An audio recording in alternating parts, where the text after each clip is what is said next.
జగన్మోహన్ రెడ్డి గారికి ఉచ్చు బిగుస్తోంది.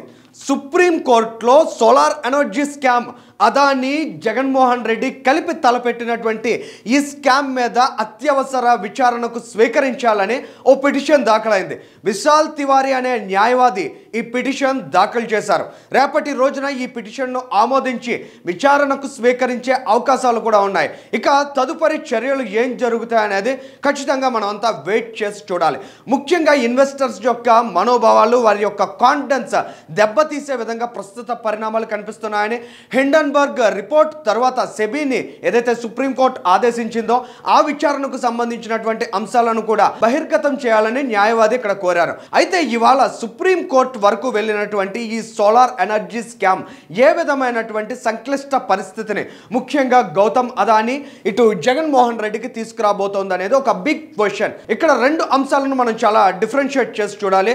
First thing Gautam అదానికి సంబంధించి చాలా తీవ్రమైన నేరారోపణ ఉంది. గౌతమ్ అదానికి సంబంధించి గడిచిన 3 రోజులుగా చాలా సివియర్ డిస్కషన్ జరుగుతోంది. ఆయన అమెరికన్ ఇన్వెస్టర్స్ యొక్క కాన్ఫిడెన్స్ ని దెబ్బతీస్తూ కరప్షన్ అండ్ బ్రైబ్ ప్రాక్టీసెస్ కి పాల్పడ్డారనేది ఆయన మీద అక్కడి విచారణ సంస్థలు చెబుతున్నటువంటి అభియోగాలు. దాని మీద ఎప్పటికీ ఆయనకు అరెస్ట్ వారెంట్ కూడా ఇష్యూ చేశారు. ఇక అదానికి సంబంధించి చాలా ఇబ్బందికరమైనటువంటి సిచ్యువేషన్ ఉందని చెప్పడంలో ఎలాంటి సందేహం లేదు. ఇక జగన్మోహన్ రెడ్డి గారు అసలు ఈ వ్యవహారం అంతా ఎక్కడ మొదలైందంటే జగన్మోహన్ రెడ్డి గారు లంచాన్ని స్వీకరించడం, లంచాన్ని ఆమోదించడం అనే పాయింట్ నుంచి ఈ కాంట్రవర్సీ అంతా స్టార్ట్ అయింది. మరి జగన్మోహన్ రెడ్డి మీద ఎలాంటి యాక్షన్ ఉంటుంది, ఎలాంటి ఇంపాక్ట్ ఉండబోతోంది అనే అంశాన్ని మనం ఒక్కసారి అబ్జర్వ్ చేసినట్లయితే ఆంధ్రప్రదేశ్లో జరుగుతున్నటువంటి సిచ్యువేషన్ని కూడా మనం ఇక్కడ చాలా క్లియర్గా గమనించాలి. ఇటువైపు తెలుగుదేశం పార్టీ నుంచి చంద్రబాబు నాయుడు గారు చాలా సైలెంట్గా ఉన్నారు. మరోవైపు జగన్మోహన్ రెడ్డి గారు కూడా చాలా సైలెంట్గా ఉన్నారు. వారి యొక్క సైలెన్స్కి రీజన్ ఏంటని ఫస్ట్ పాయింట్ మనం అబ్జర్వ్ చేసినట్లయితే చంద్రబాబు నాయుడు గారికి చాలా క్లియర్గా తెలుసు రానున్న రోజుల్లో ఏం జరగబోతోంది.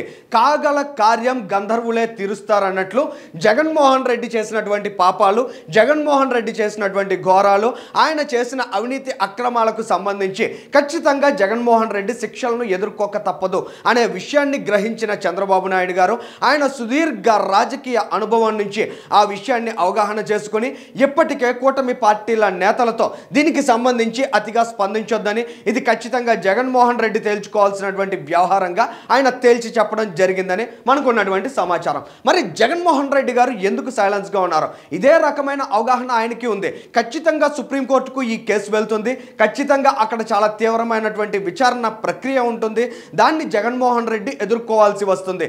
ఇదంతా జగన్మోహన్ రెడ్డి తన సుదీర్ఘమైన నేర చరిత్ర నుంచి అర్థం చేసుకున్నటువంటి విషయం. సో ఇక్కడ ఒక ఆర్థిక నేరగాడిగా జగన్మోహన్ రెడ్డి గారికి చాలా స్పష్టమైన సంకేతాలు ఉన్నాయి సుప్రీంకోర్టులో రేపటి రోజున ఏం జరగబోతోంది అనేది. మరోవైపు సుదీర్ఘ రాజకీయ అనుభవం కలిగిన చంద్రబాబు నాయుడు గారికి కూడా దీని మీద స్పష్టమైన ఆలోచన ఉంది. సో ఇద్దరు నాయకులు కూడా చాలా క్వైట్గా ఉన్నారు. రానున్న రోజుల్లో ఏం జరుగుతుందనే ఆసక్తి ముఖ్యంగా తెలుగు ప్రజానీకంలో ఉంది. ఎందుకంటే జగన్మోహన్ రెడ్డి ఏ స్థాయిలో ఆంధ్రప్రదేశ్ రాష్ట్రాన్ని లూటీ చేశారు, ఎన్ని లక్షల కోట్ల సంపదను ఆంధ్రప్రదేశ్ రాష్ట్ర ప్రజల కష్టాన్ని దోచుకున్నారనే విషయం కూడా ఇంకా నిరూపితం కావాల్సి ఉంది. కానీ ఇంతలోనే అదానీ సోలార్ ఎనర్జీ స్కామ్లో జగన్మోహన్ రెడ్డి పేరు బయటపడడంతో ఆయన గుట్టు మొత్తం కూడా రట్టయ్యే సిచ్యువేషన్ వస్తుంది.